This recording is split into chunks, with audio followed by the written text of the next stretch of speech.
Hello friends, welcome to reverbs voice over Tamil.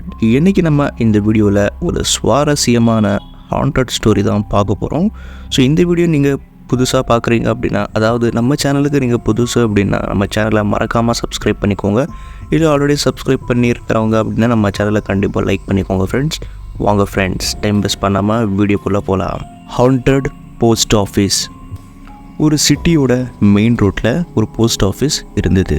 ஆனால் அந்த ஆஃபீஸுடைய கட்டிடம் ரொம்பவே பழமையான ஒரு கட்டிடமாக இருந்தது.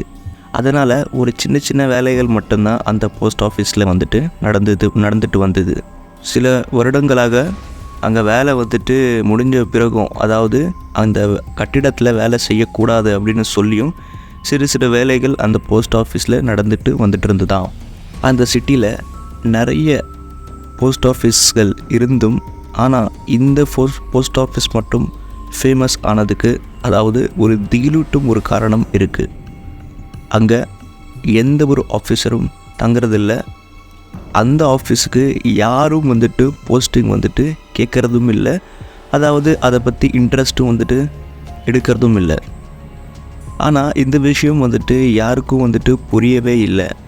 இதுக்கு பின்னாடி என்னதான் ரீசன் இருக்குது அப்படிங்கிறத யாருக்குமே தெரியாது.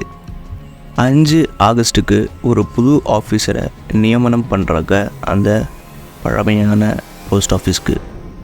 அந்த ஆஃபீஸருடைய பேர் ஷியாம். ஷியாம்க்கு அந்த வேலை பார்த்திங்கன்னா ரொம்பவே அவசியமாக இருந்தது. அதனால் அவருக்கு ஆஃபர் கிடைச்ச உடனே சரின்னு சொல்லிட்டாரு. வேலை கிடைச்சி சில நாட்களிலேயே அதே போஸ்ட் ஆஃபீஸில் அவருக்கு அக்கமெண்டேஷன் கிடச்சிருது. அதனால் ஷியாமும் பார்த்திங்கன்னா எவ்வளோ சீக்கிரம் முடியுமோ அவ்வளோ சீக்கிரம் வேலையை முடிச்சுட்டு வீட்டுக்கு போய் ரெஸ்ட் எடுக்கலாம்னு சொல்லி முடிவு எடுத்திருக்காரு. ஷியாம் அந்த அக்கமெண்டேஷன் ரூமை ஃபஸ்ட்டு ஒரு வாட்டி பார்க்கலாம்னு சொல்லி போனப்போ அவர் ஒரு விசித்திரமான ஒரு உணர்வை அதாவது ஒரு ஃபீலிங்ஸை ஃபேஸ் பண்ணியிருக்காரு. அவர் அந்த அக்கமெண்டேஷன் ரூம்குள்ளே போன உடனே அவரை தவிர்த்து அவருக்கு முன்னாடியே அங்கே யாரோ இருக்கிற மாதிரி ஒரு உணர்வை அவருக்கு அதாவது ஒரு ஃபீலிங்ஸ் அவருக்கு வந்திருக்கு. ஆனால் இந்த விஷயம் அவர் ஒரு மனப்பிராந்தி அப்படின்னு நினச்சிட்டு அவருடைய பொருட்கள் எல்லாம் அந்த வீட்டுக்கு ஷிஃப்ட் பண்ண ஆரம்பிச்சிருக்காரு. அன்றைக்கி நைட்டு வெளியே போய் சாப்பாடு சாப்பிட்டுட்டு வீட்டுக்கு பார்த்தா அவருடைய பொருட்கள் எல்லாமே வீட்டில் கலைஞ்சிருந்ததாம். அதாவது அவர் வச்ச இடத்துல இல்லாமல் எங்கெங்கேயோ அந்த பொருட்கள் செதறி கிடந்ததாம். இந்த விஷயம் ஷியாமுக்கு ரொம்பவே விசித்திரமாக இருந்தது. அவர் கொஞ்ச நேரம் முன்னாடி தான் எல்லா பொருட்களையும் அடுக்கி வச்சுருந்தார். அதே நேரத்தில் அவருடைய பார்வை திறந்திருந்த ஜன்னல் மேலே போயிட்டு யோசிக்கிறாரு. அதாவது இந்த வெளியிலிருந்து அடித்த காற்றுனால தான் உள்ளே இருக்கிற பொருட்கள் எல்லாமே கலைஞ்சிருக்கு அப்படின்னு சொல்லி நினைக்கிறாரு. இதையெல்லாம் பார்த்த ஷியாம் ரொம்பவே சோர்ந்து போயிருந்ததுனால நேராக பெட்டில் போய் தூங்கிறாரு. திடீர்னு நடுராத்திரியில் யாரோ அவருடைய வீட்டு கதவை தட்டுற மாதிரி அவருக்கு ஃபீல் ஆகுது. அதனால் அவர் தூங்கிட்டு இருந்த ஷியாமு கதவு தட்டுற சத்தத்தை கேட்டதுனால அவருடைய தூக்கத்திலிருந்து முழிச்சு யார் என்ன ஏதுன்னு சொல்லி போய் பார்க்குறாரு. இந்த நேரத்தில் யார் வரப்போகிறா அப்படிங்கிறத யோசித்து போய் கதவை திறக்கிறாரு. இங்கே தான் ஒரு விசித்திரமான ஒரு சம்பவம் நடக்க போகுது. அதாவது அந்த கதவு கிட்ட யார் இருக்காங்கன்னு சொல்லி போய் திறந்து பார்க்கும்போது ஒரு யூனிஃபார்மில் ஒருத்தர் நிற்கிறாரு. ஆனால் அங்கே எந்த ஒரு விளக்கும், அதாவது எந்த ஒரு லைட்டும் இல்லாததுனால, எந்த ஒரு வெளிச்சமும் இல்லாததுனால அந்த நபருடைய முகம் சரியாக பார்க்க முடியல.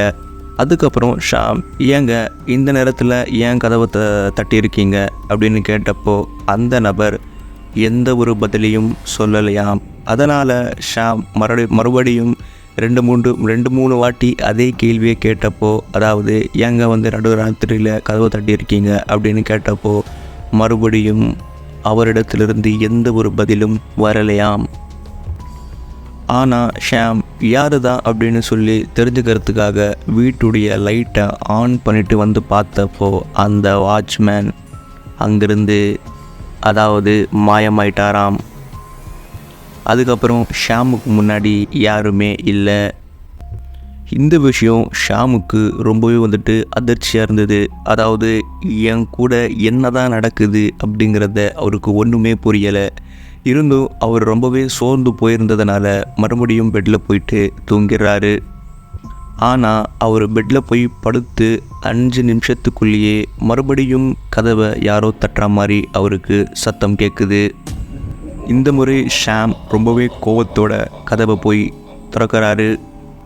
கதவு திறந்த உடனே அதே வாட்ச்மேன் மறுபடியும் கதவுக்கு முன்னாடி நிற்கிறாரு.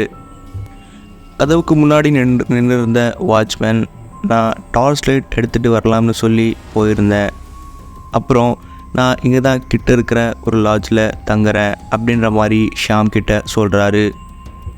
அதாவது அவர் ரொம்ப வருஷமாக ஷாம் இருக்கிற பில்டிங்கை வந்துட்டு பார்த்துக்கிறாரு. அதாவது ஒரு ஆஸ் அ செக்யூரிட்டியாக ஆஸ் அ வாட்ச்மேனாக நான் வேலை பார்த்துக்கிட்டு இந்த பில்டிங்கை பார்த்துக்கிட்டு இருக்கேன் அப்படின்ற மாதிரி ஷாம் கிட்ட சொல்கிறாரு.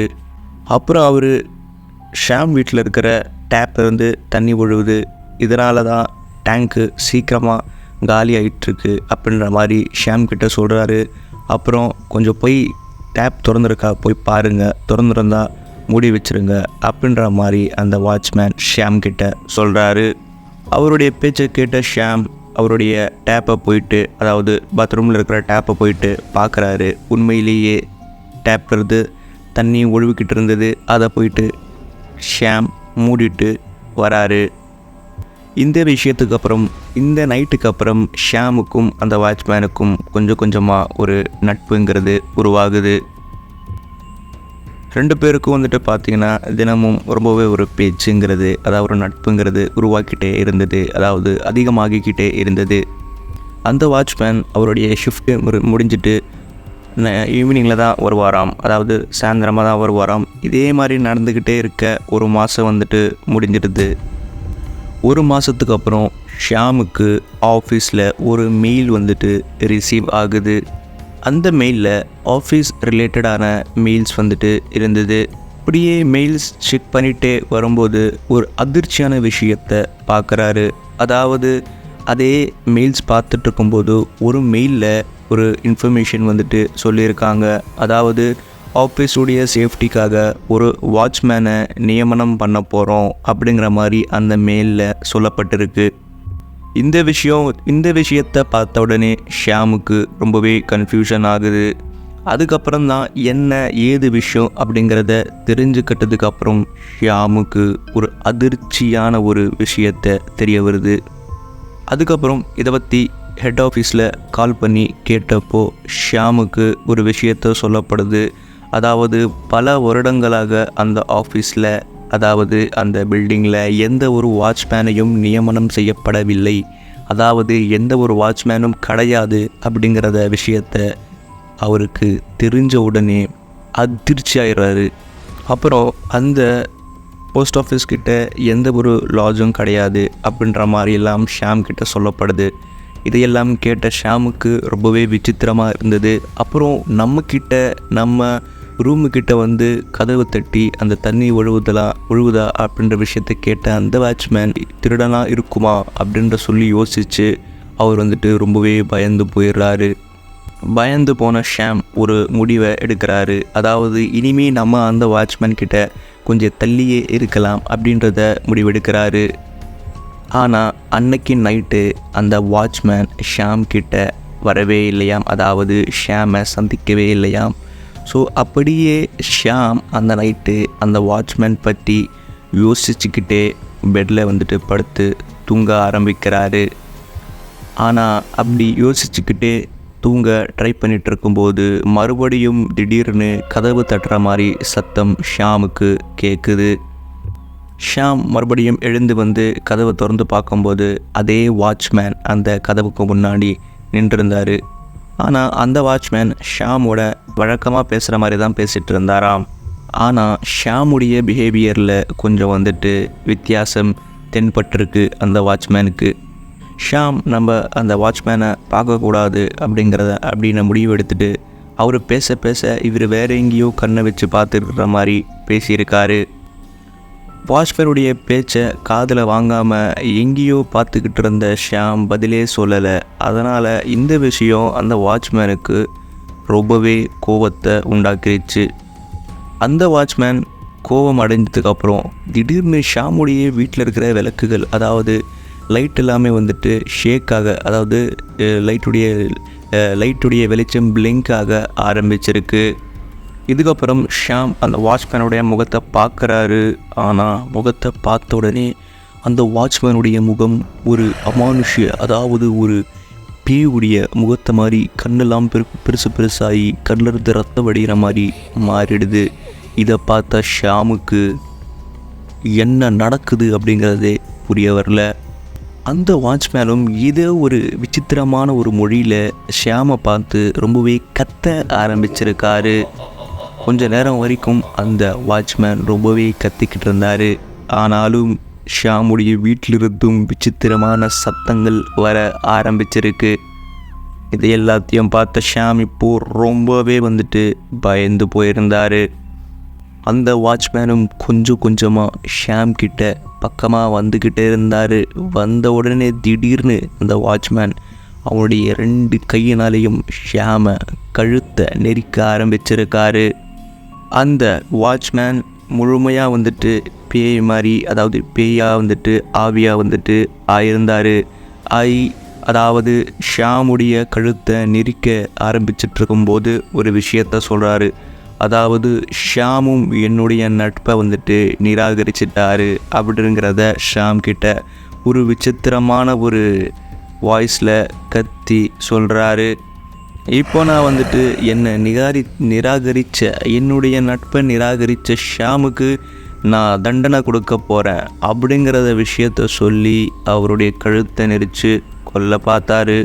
அப்புறமா ஷியாம் வந்துட்டு கத்த ஆரம்பிக்கிறாரு. அதாவது என்னை விட்டுருங்க ப்ளீஸ், என்னை விட்டுருங்க ப்ளீஸ் அப்படிங்கிற மாதிரி கத்த ஆரம்பிக்கிறாரு. ஷியாமுடைய கதறல் சத்தத்தை கேட்டு அங்கே ஒர்க் பண்ணிட்டு இருந்த சில நபர்கள் ஷியாமுடைய வீட்டுக்கு ஓடிட்டு வராங்க. ஷியாமுடைய கதறல் சத்தத்தை கேட்டு வந்த அங்கே வேலை செஞ்சிட்டு இருந்த 2 பேர் அவங்க வந்த உடனே அந்த ஆவி, அதாவது அந்த பேய், இன்னும் சொல்லப்போனால் அந்த வாட்ச்மேன் அங்கிருந்து மாயமாயிடுறாரு. அதுக்கப்புறம் அந்த 2 ஒர்க்கர்ஸும் ஷியாமுக்கு தண்ணி குடிக்க வச்சுட்டு அங்கிருந்து போயிடுறாங்க. அதுக்கப்புறம் ஷியாம் அன்றைக்கி நைட்டு பூராவே ரொம்பவே பயந்து கதி கலங்கி போயிருந்தாருன்னு தான் சொல்லி ஆகணும். அடுத்த நாள் தூங்கி எழுந்த உடனே கண்ணாடியில் போய் பார்க்குறாரு. அதாவது அந்த கழுத்தை நெரிச்சு அந்த ஆவி அந்த ஷியாமுடைய கழுத்தை நெரிச்சு அந்த அடையாளங்கள் அப்படியே படிஞ்சிருந்தது. அதுக்கப்புறம் ஷியாம் இந்த விஷயத்தை பற்றி அக்கம் பக்கத்தினரிடம் சொல்லி கேட்க ஆரம்பிக்கிறாரு. அப்போ தான் ஒரு வயசானவங்க கிட்டேருந்து, அதாவது ஒரு முதியோர் கிட்டேருந்து ஒரு விஷயத்தை வந்துட்டு தெரிஞ்சுக்கிறாரு.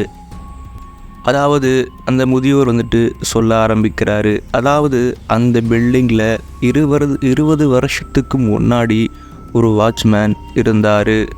அதுவும் ஒரு ஹேண்டிகேப்பாக இருந்தார். அதனால் அந்த ஆஃபீஸில் இருந்த நிறைய பேர் அவரை வந்துட்டு கிண்டல் பண்ணிக்கிட்டே இருந்தாங்களாம். அதாவது அவர் ஒரு நொண்டி, அதாவது ஒரு ஹேண்டிகேப்ன்றத விஷயத்தை நிறைய பேர் கிண்டல் செஞ்சிட்டு இருந்தாங்களாம்.